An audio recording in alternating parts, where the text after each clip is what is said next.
Across the endless breadth of an empire that stretches from star to star, its people bear a single name, citizens of the Imperium. Yet behind that word so simple, so uniform lies a question that refuses to die. If all kneel before the same emperor, whisper the same prayers to the same church, and bow beneath the same iron laws, then why do their lives feel so far apart, as if they belonged to different worlds entirely? A child is born into light, cradled in the breath of machines, in halls warmed by wealth, lulled by hymns of blessing. Another, also called a child of the Imperium, first opens their eyes in shadow, a place of dust and blood, where the only welcome comes from the trembling hands of poor parents. Their fear sharper than any cradle song. That fracture does not end at birth. It clings, shaping every step, every meal, every restless night. For some, joy is measured in a glass of fine wine, in a banquet heavy with silver, in voyages aboard starships that gleam like suns. For others, happiness is no more than a thin bowl of porridge, a day spared from the overseer's lash, or the simple miracle of breath that still lingers in their chest come nightfall. Yet all alike, whether wrapped in silk or rags, turn within the vast machinery of the Imperium, where a single life weighs no more than a grain of sand. The tale you are about to follow will not sweep across chronicles of armies, nor blaze with the triumphs of heroes. It narrows its gaze cruelly upon only two lives. Side by side they walk, never touching, one rich, one poor, both bound by the same title, yet forever denied the same fate. And from that pairing rises a question that lingers like a blade at the throat. Does justice truly live within this empire, or is it nothing more than a veil drawn to hide the abyss beneath? The answer lies far ahead. To see it clearly, we must return to the first spark, the first cry, the first breath. For every difference begins at the moment of birth. Inside a luxurious hospital, white light poured from rows of fluorescent lamps, soft yet pervasive, perfectly balanced by an automated system that monitored every angle of the room. The light was not harsh, but gentle, cool, almost soothing, illuminating every surface with a steady, immaculate glow. Polished marble panels lined the walls, each one reflecting the radiance as if every inch of stone were imbued with purity itself. Even the floor, coated with a glossy finish, shimmered under the light, sending delicate reflections that danced across the room in subtle, fleeting patterns. The sterilizers hummed in a steady rhythm, a low, constant, almost meditative sound, filling the air with the faint, precise scent of antiseptic and clean chemicals so pure that it felt impossible for even a single speck of dust to find its way inside. Ceiling fans spun slowly, circulating the air, while invisible vents ensured a steady, regulated temperature, neither too warm nor too cold, a balance calculated for the comfort and safety of both patient and staff. Soft classical music played faintly from hidden speakers, a subtle overlay designed to calm nerves, soothe anxious minds, and offer a quiet anchor amidst the sterile brilliance. The mother lay on a bed draped in pristine sheets, their fabric crisp, clean, and immaculately folded, each crease meticulously arranged by unseen hands.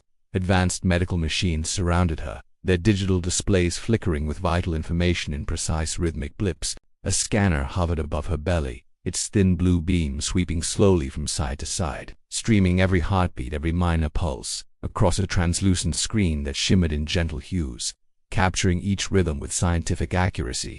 There was pain, undeniably, but it was dulled, muted, controlled by carefully calibrated sedatives that eased her through the contractions with measured attention.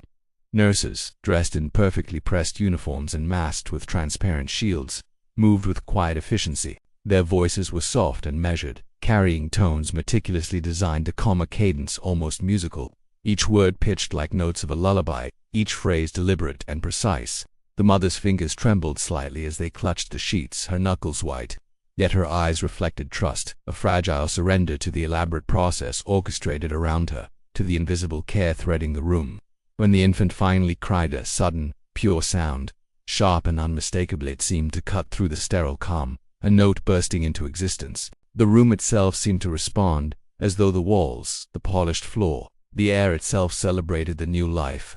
Red and wrinkled, the newborn was lifted carefully by the doctor, hands steady, precise, yet gentle.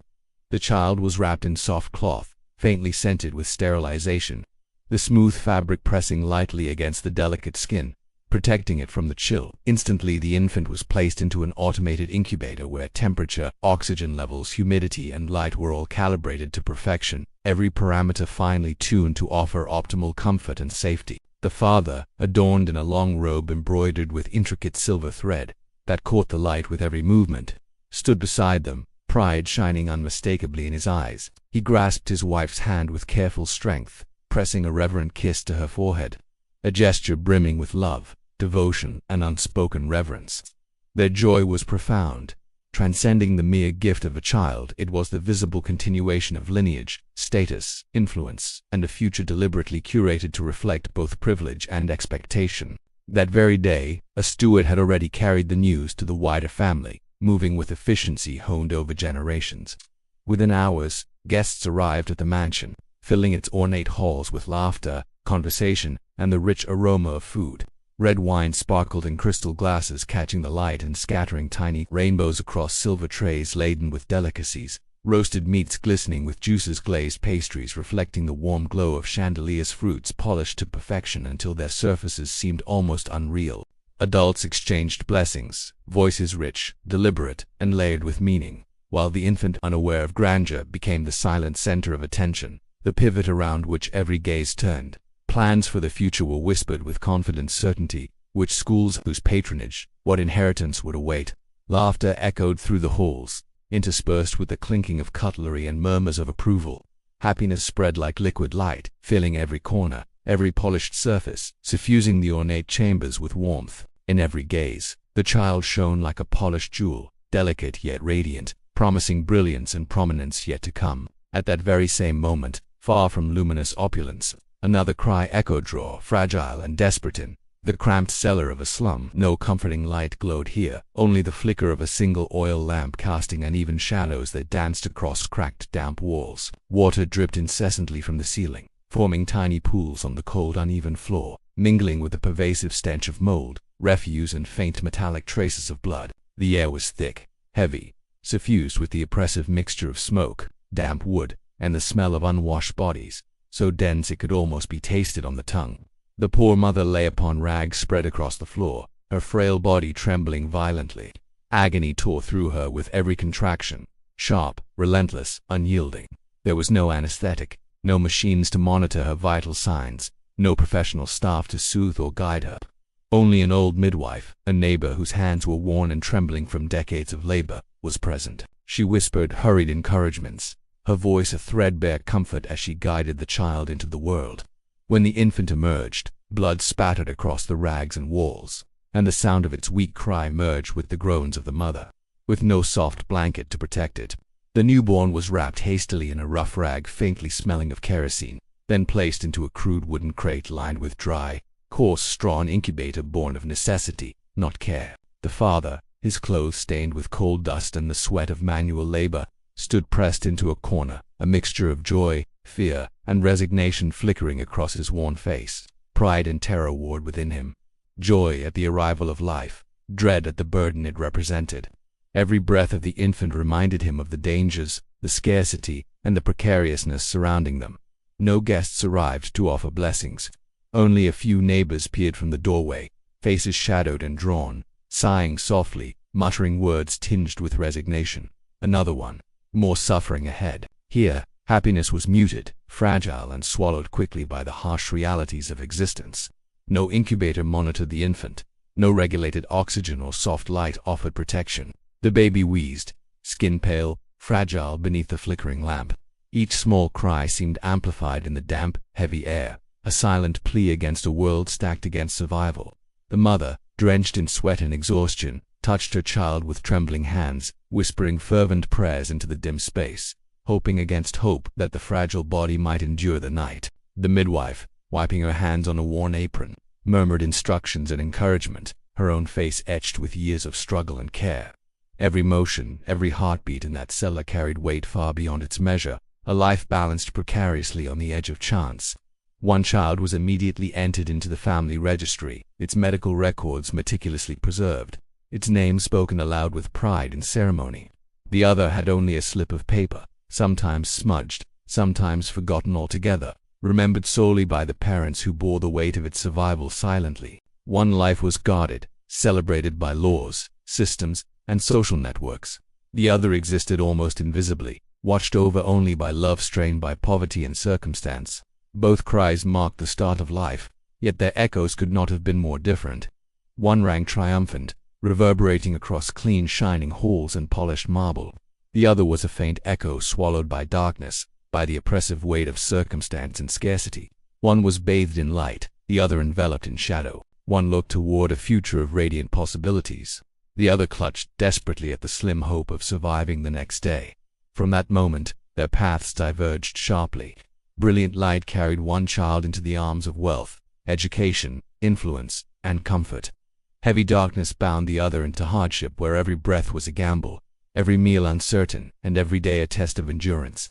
Yet time moved forward unrelentingly, the wheel of fate turning steadily for both, indifferent to their cries, their struggles, or their fortunes. And so, both children, one born in light, the other in shadow, would step into childhood carrying with them the weight of beginnings so different, yet both undeniably human. Their laughter, tears, dreams, and fears would grow alongside them, shaped irrevocably by the circumstances of that very first day, one nurtured by systems, care, and privilege, the other fortified by resilience, hope, and the delicate courage of parents determined to give life a chance. The contrast would define them, but it would not erase the fundamental, unspoken bond of shared existence, a reminder that life, in all its forms, begins with a single breath, a single cry, and the infinite possibilities that follow.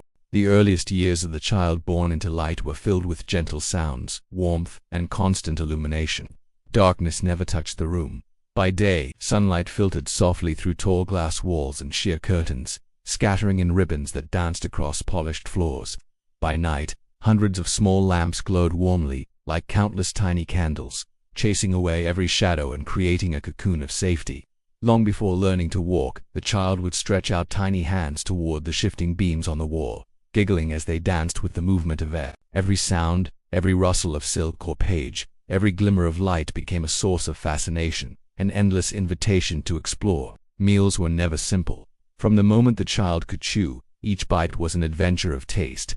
Creamy fresh milk, soft porridge crafted from the finest grains, and exotic fruits brought from distant worlds delighted the senses. Servants presented each dish on small silver plates, wiping away any spill with delicate cloths, their movements precise, almost ceremonious. Hunger was unknown. There was only the pleasure of abundance and the anticipation of what each day's table would bring. Occasionally food would tumble to the floor in playful mischief, met not with scolding but with the mother's indulgent laughter, a soft echo of love threading through the household. Toys filled the room in endless variety. On polished wooden shelves, mechanical blocks gleamed beside thick picture books, yet the child's favorites were small metal animals that moved when wound, stepping, leaping, and turning almost like the real creatures they mimicked. These toys were more than playthings, they became companions, guides in imaginary adventures sprawling across thick carpets and luminous halls. Each evening, when the father returned from his duties, the child would parade the tiny army across the floor, recounting imagined battles in vivid detail, voice rising and falling with triumph and defeat. Education began as soon as curiosity could be harnessed. Even before mastering the written word, the child learned to recognize symbols and sound out syllables from oversized books. The tutor's voice was patient, measured, calm. The mother sat nearby, correcting every crooked stroke, guiding with gentle insistence. Music accompanied each lesson. Strings and harps filled the space, sometimes as soft as a lullaby, other times lively enough to push the child's voice higher, sharper, stronger. Each small victory, each completed word or solved puzzle, was rewarded perhaps with a honey-glazed cake or a nod of genuine praise. Manners and conduct were taught alongside letters and numbers. Every meal became a lesson in grace, how to hold cutlery, how to raise a glass, even if it contained only juice, and how to greet visitors with proper respect. The father was strict but fair, repeating endlessly that nobility was defined not by wealth alone but by behavior and conduct. These words, though vast for a child's mind, etched themselves deep, forming the foundation of a lifelong code. Quiet nights were spent on the high balcony, gazing upon a sky untouched by smoke or haze. The child perched on the mother's lap, pointing at distant constellations and asking what lay beyond. She would smile, weaving gentle stories. One star held the soul of an ancestor, another was the guiding light of lost wanderers. Occasionally, the father would interject with practical tales, speaking of rich planets where merchants and nobles forged trade and influence. These stories planted in the child a hazy longing, a desire to see lands beyond golden walls, to touch the infinite. Even in comfort, mischief never vanished. The child once slipped past the silent servants and raced down long echoing halls, footsteps tapping like tiny drums. Another time, a bottle of oil spilled, filling the air with a pungent, almost sweet scent of cinnamon. Adults scolded lightly, but smiles more often followed, preserving the sanctity of a childhood built on laughter rather than fear. By the seventh year, the child was already strong, healthy, cheeks rosy, eyes bright and curious. With warmth, abundant nourishment, and attentive teaching, health surpassed that of most children. Illness was rare and quickly cured with the best medicines. After only a few days of rest, the child bounced back to life with unfettered energy. Beyond the walls, the city churned with machines and the voices of laborers, but all of it was sealed away by thick glass and stone. For this child, the world was never frightening, only light, sweetness, fragrance, and love. Far below, another childhood unfolded in darkness. A low ceiling and dripping iron beams formed the only sky. Mornings arrived not with birdsong but with the strikes of hammers in the mines, the grinding of ancient worn gears. Dust hung in the air, filling every breath, leaving in its wake an endless, harsh cough. The mother could do little beyond pressing a damp cloth to a fevered forehead, no medicine but hope that the heat would pass. Meals were meager, scraps barely sustaining the child's stale bread, thin broth spoiled from discarded bones. On rare occasions, a strip of dried meat, leftovers cast aside by others, brought fleeting satisfaction. Hunger became a constant companion. Even in sleep, the child curled tight, arms protecting the stomach, as if mere posture might alleviate the ache. The body grew frail, ribs sharp, skin pale from lack of light, resilience tested daily. Epidemics carried children silently from the tunnels, stolen by illness and exhaustion. This child too often lay drenched in sweat, gasping for air, while the mother sat sleepless beside the bed, whispering prayers and willing life to continue. Many times she feared the end had come, yet somehow the child clung to life like a tiny flame refusing to be extinguished. Amidst hardship, moments of joy endured. Children gathered in cramped spaces, turning broken pipes into guns, tin lids into drums. The area was filthy, narrow, suffocating. Yet imagination transformed scraps into treasure, ordinary objects into legendary instruments. Laughter rang against stone walls, silenced only by the angry shouts of overseers. Light itself was scarce. A crack in a vent at the end of a corridor offered the faintest beam each day. Children would sit for hours, watching dust sparkle like stardust. When rain seeped through, the light formed fleeting rainbows. At the first sight, the child trembled, believing in real magic for the first time. Learning, in conventional sense, did not exist, yet curiosity burned fiercely. Symbols scratched on sacks and walls became secret lessons, traced in stolen charcoal to form an invented alphabet. Words overheard from traders on the black market were whispered, repeated, memorized. Every sound, every syllable, became precious, valuable. Love, though scarce, remained the only anchor. The father, returning from labor, sore and bruised, still sat beside the child, spinning tales from the mines, glimpses of strange blue flames, creatures seen for a moment and gone. Whether truth or legend, these stories became adventures that transcended stone walls. Through hardship, the child learned resilience. Each sickness survived led to more running, more play, more laughter. Scoldings were met not with anger but with a firmer grasp on the father's leg, a silent promise to endure. Somehow the child understood that no matter how dark the world, a glimmer of light would always remain. As years passed, a child and light left toys behind and embraced lessons. The grand room of glass became a classroom filled with books of smooth paper and glowing data screens. Lessons began, simple writing, family history, etiquette, but soon expanded, managing factories, analyzing accounts, even uncovering political lessons hidden within fables. Each concept opened a door to new knowledge, exciting and daunting. At 12, the father brought the child to a noble banquet. Crystal chandeliers sparkled overhead, music drifted through the air, and rich perfumes mingled with the scent of wine.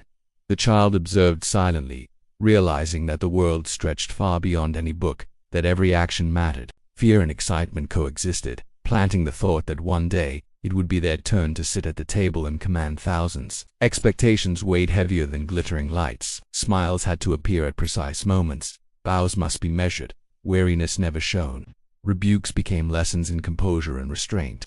Beneath starlight framed in glass, the child dreamed of power, believing the lights guiding the banquet hall pointed the way forward. Even play transformed into training presentations. debates, negotiations, all preparing the child for leadership. Meanwhile, the child below knew none of these lessons. Childhood ended by 7, replaced by labor, shouting overseers, and burdens too heavy for small shoulders. Hands grew rough and calloused. Silence became protection against punishment. Light seeped only through cracks, and air reeked of machinery and sweat, grinding endlessly. From above, faint sounds of music or laughter drifted down, alien echoes from another world. Scents of roasted meat or wine tormented an empty stomach. Dreams were modest, shoes to protect bare feet, a day without pain or hunger. At 12, contempt became clear, sent upstairs with goods to deliver. The child endured piercing gazes from wealthy peers, each glance like a needle, revealing that the world had never fully recognized them as human. Life was not a grand stage, but a rusted cage where small creatures struggled in despair. Yet every day offered another lesson in endurance. Pain, hunger, humiliation all survived. Darkness pressed in, but the faintest light sufficed to keep moving forward. By the end of adolescence, both children had transformed. One was molded for leadership, dreaming of power, influence, and commanding stages. The other held only small hopes, striving to survive each day. Despite the differences, time spared neither. Both were pushed toward adulthood, ready or not, to face the challenges that awaited. The years of youth receded, yielding to the onset of adulthood, an age where life was no longer play, nor the shallow lessons of parchment and ink. Each dawn spilled its radiance through high windows, staining the marble floors gold, a relentless reminder of duty, expectation, and the unyielding cadence of a world that would not wait. Every breath, every gesture demanded vigilance, assessment, and swift response. The vastness of the Imperium stretched before them, indifferent, teeming with bureaucratic edicts, sprawling manufactoria, and the distant roar of war upon thousands of planets. The two adolescents, one born to privilege, the other to poverty, were compelled to adapt to its grinding wheel, each step shaping the iron of their being, each trial a hammer forging spirit, skill, and mind alike. Within the opulent halls of a palace, morning light poured through towering panes of glass, gilding every polished surface and reflecting from the intricate filigree of gold and septimite. The young scion of nobility discovered that his existence was no longer wholly sheltered. Every word, every gesture, every slight inclination of the head was observed, weighed, and judged. A single misstep of the tongue, a delayed decision, could see opportunity vanish into ash, dissolving alliances and reputation alike. Though he was swathed in velvet and gold, the invisible pressure of expectation pressed upon his shoulders with merciless weight, like the unseen hand of the emperor himself testing his resolve. Day after day, his life unfolded in relentless procession, mornings consumed by instruction in governance, imperial law, and stratagem, afternoons spent watching the solemn debates of elders whose words carried the weight of entire worlds, evenings immersed in feasts and banquets where a single greeting, a fleeting glance, or a carefully measured pause could unlock or forever seal a fragile alliance. Lessons ceased to be confined to script and scroll. They became trials of perception, exercises in reading expressions, in deciphering signals, in answering swiftly to the unspoken rhythms of power, the subtle interplay of ambition, caution, and fear that defined imperial politics. Tutors, advisors, and loyal retainers surrounded him, sharpening his faculties with meticulous patience.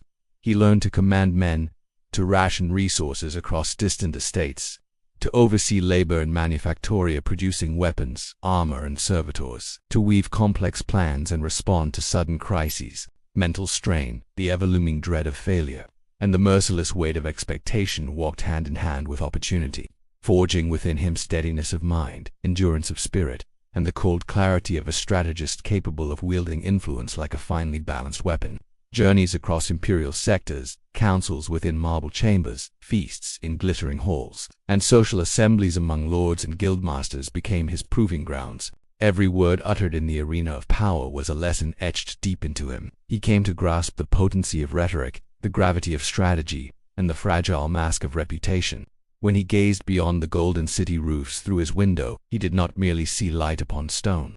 He envisioned a future where he would sit at grand tables of governance directing the fates of thousands of lives, fleets, and entire planets with only a gesture, a decree, or a subtle insinuation. What seemed trivial and impeccably timed smile, a bow with just the right measure, a minor choice swiftly rendered were in truth drills in command, exercises in consequence, shaping perception as surely as sword or lasgun shaped the battlefield.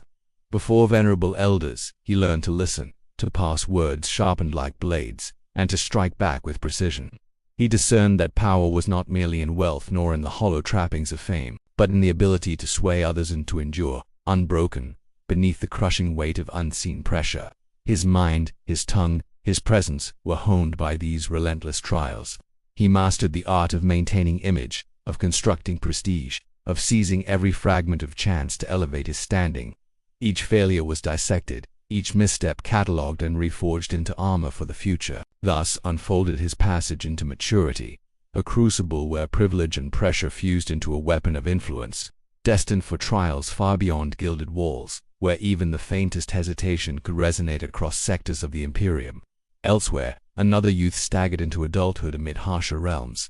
His days began not with scrolls or banquets but with toil, hauling buckets of coal through smoke-filled workshops, dragging sacks heavy with grain over cracked stone floors, scavenging scrap metal for repair of rudimentary lasguns, or laboring amid furnaces that belched black smoke and ash. No tutor's hand guided him. His lessons were carved into muscle, sweat, and scar. A single mistake could cripple, cost his livelihood, or end his life in a sudden burst of chaos. Where once there had been childish play, there was only the theater of survival. Learning to read the strong, bargain with equals, guard scraps of sustenance, shield kin against hunger and harm, and exploit every fleeting opportunity. His world was woven of fragile alliances and constant suspicion. Trust was measured in rationed bread, loyalty proven by blood or reprisal. Compassion existed, but always twined with burden and consequence. Scarcity bred cunning, sharpened instinct, and hardened resolve. Maturity for him bore no mantle of protection. Each failure was his alone to bear, each misfortune a lash across the back of his spirit. Hardship became his forge, shaping him into a creature of adaptability, ever wary of peril, always probing the dark for the faintest glimmer of opportunity.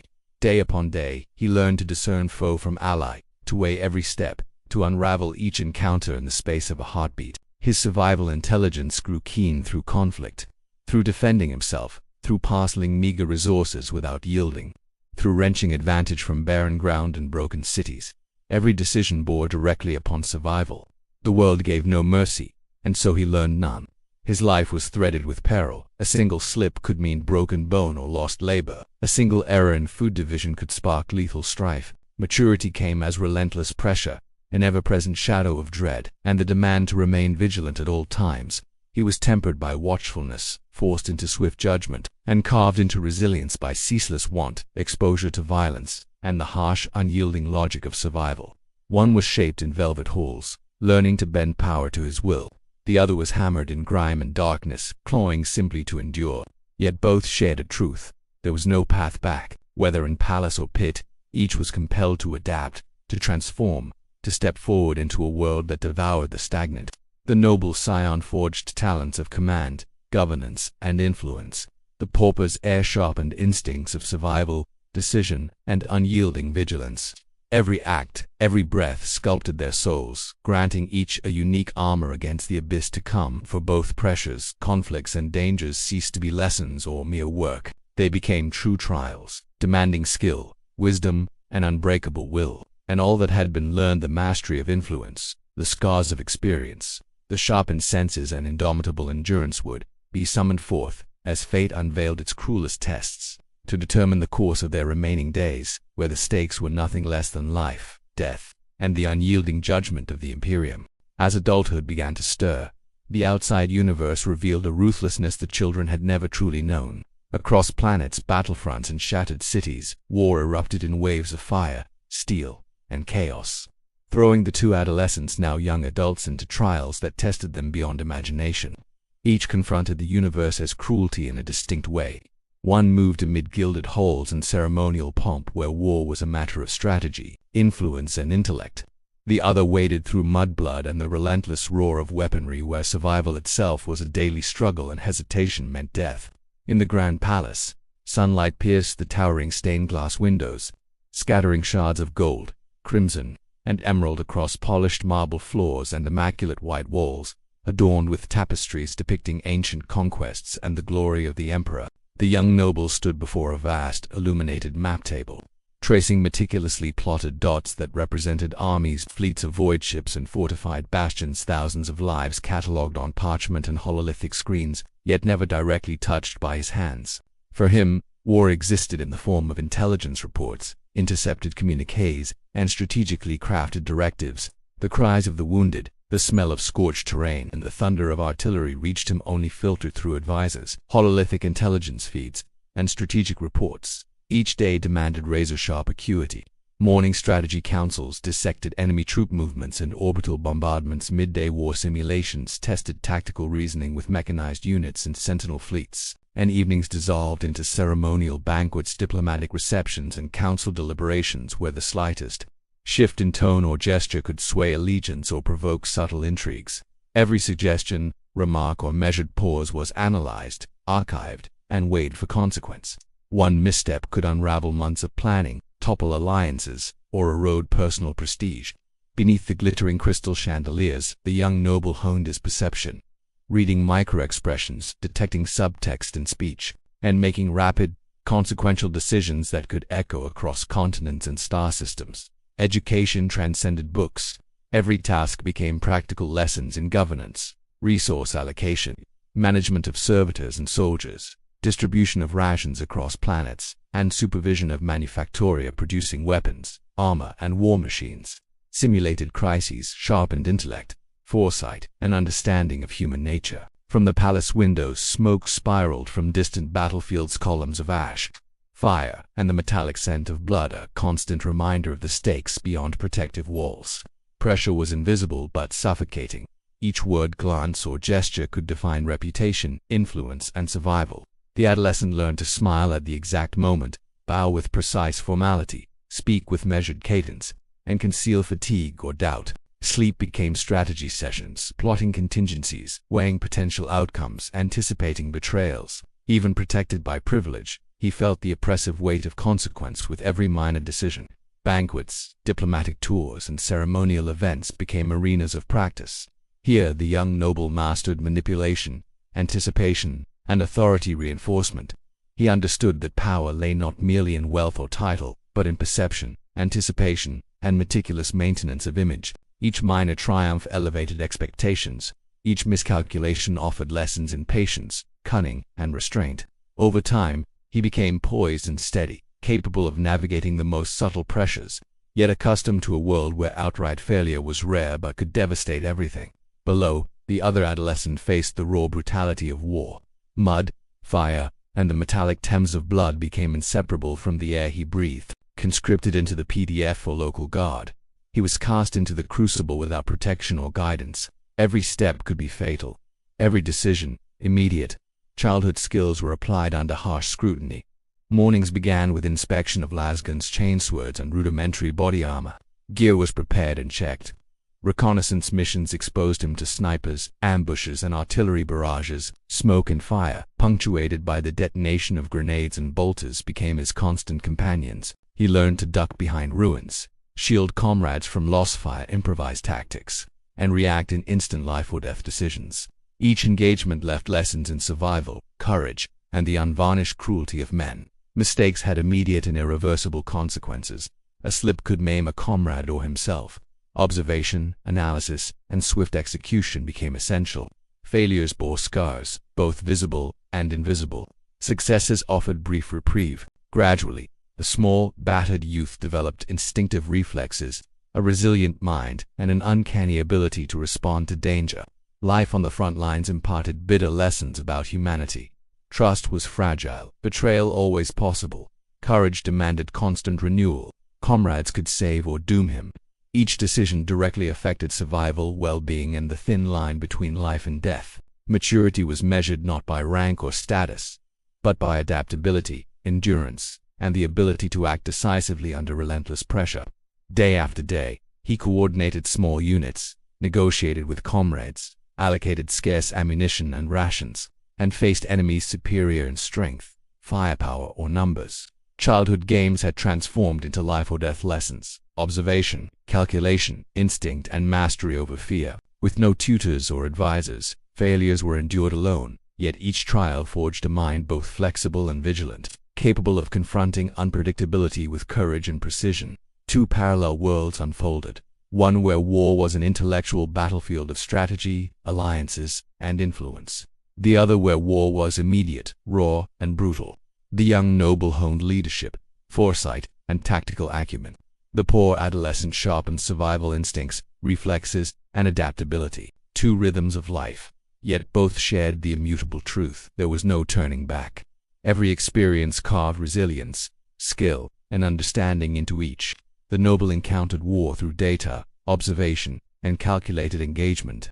The poor youth felt it in blood, smoke, and screams. One learned to wield influence, manipulate outcomes, and protect indirectly. The other learned to survive, defend comrades, and navigate chaos instantly. Every step, decision, and action honed skill, courage, and the ability to navigate extremes. Both understood war's merciless nature. Fatigue, fear, pressure, and failure became constant instructors. The noble cultivated image, authority, and perception. The poor youth endured mud, fire, and peril, exploiting every opportunity to survive. Battles, whether witnessed through hololithic feeds or fought in trenches, imparted understanding. One saw influence, manipulation, and strategy. The other, instinct, skill, and survival. Two divergent paths converged toward thresholds where all abilities, experiences, and courage would collide to shape destinies in unpredictable ways. Time passed, both honed distinct strengths. The young noble grew attuned to manipulation, strategy, and opportunism, mastering hidden mechanisms of power. The poor adolescent became resilient, adaptable, alert, and capable of precise risk assessment and rapid response.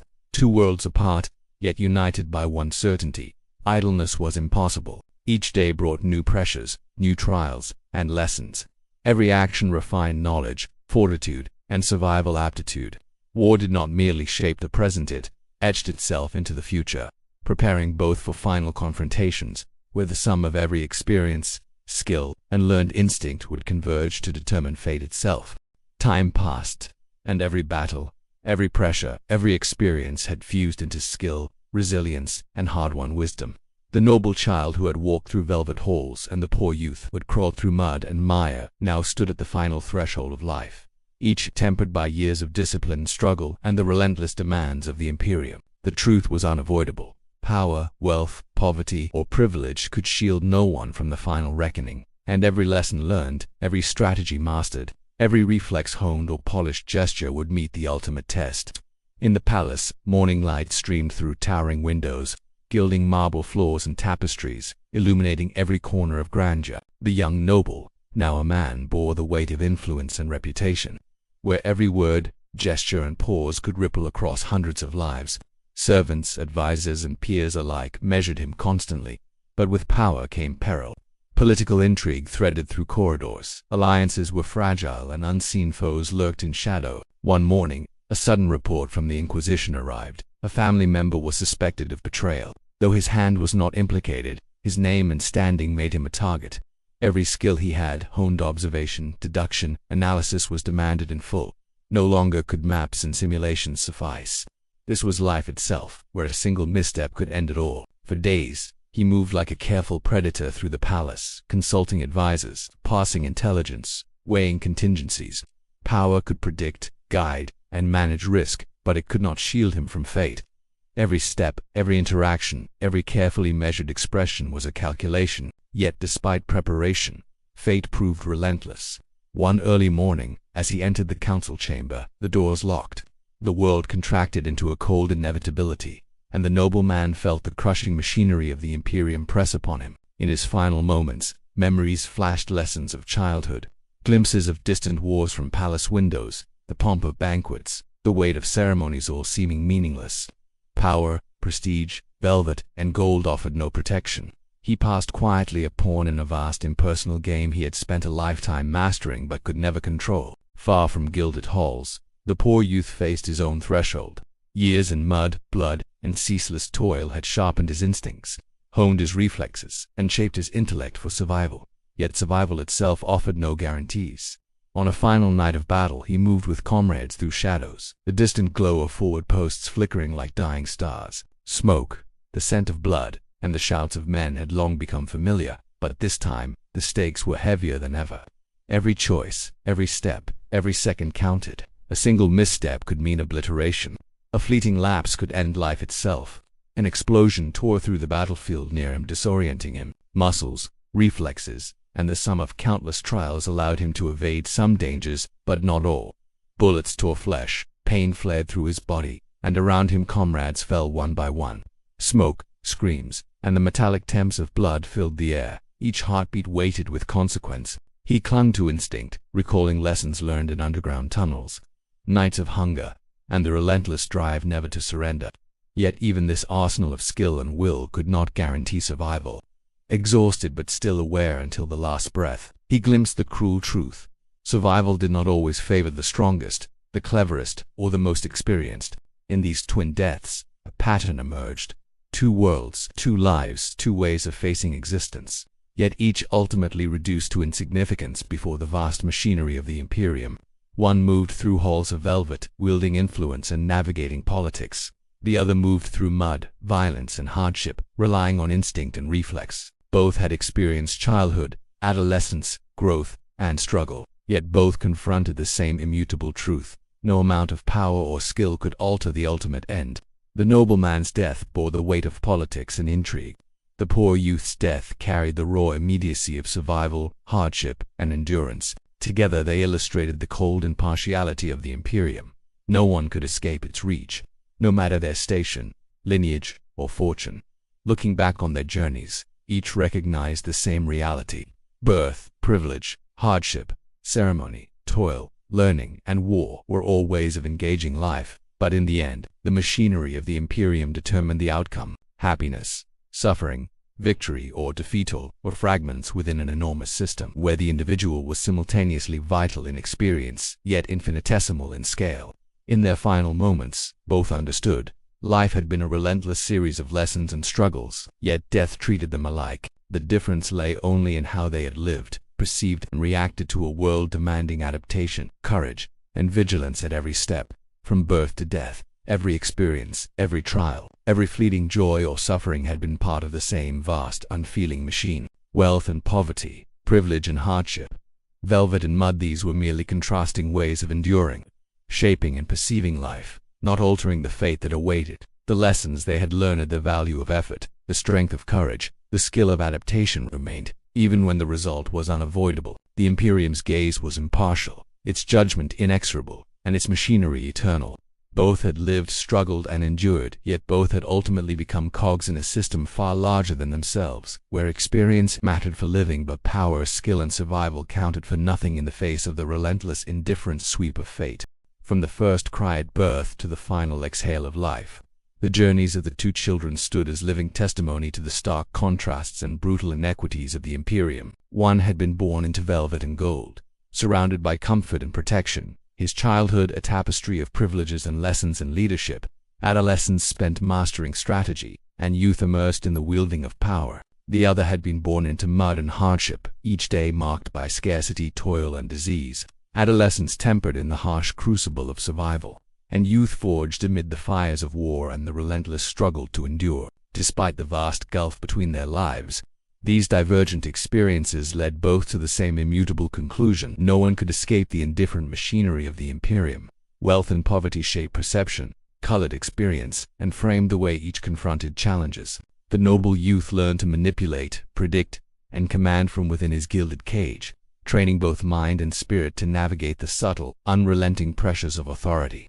The poor youth learned endurance, speed of thought, and adaptability, honed by every hazard and battlefield, every cruel twist of fate. One perceived the world as a vast stage, every movement watched and measured. The other perceived it as a narrow, confining cage, survival the only rule. Yet both arrived at the same understanding. Whether in silk or in mud, each individual remained a small cog within an enormous, unfeeling machine, where power, skill, or fortitude could not alter the ultimate outcome. The years of childhood, adolescence, and coming of age had imparted countless lessons. The noble had learned balance under pressure, the subtle wielding of influence, and the art of reading every glance and gesture around him. The poor had learned to survive, to calculate risk, and to value every fleeting chance to live. These lessons, though contrasting in form, converged on a single truth: Life under the Imperium was merciless, and each soul was forced to carve a path through its ceaseless grind of power, war, and violence. Looking back over their lives, the message crystallized with brutal clarity. The difference between wealth and poverty shaped the journey, the lens through which each perceived the world, and the methods by which each met the challenges set before them, but it did nothing to alter the fundamental nature of existence under the Imperium. The contrasts of experience merely reflected the choices available and the paths traversed.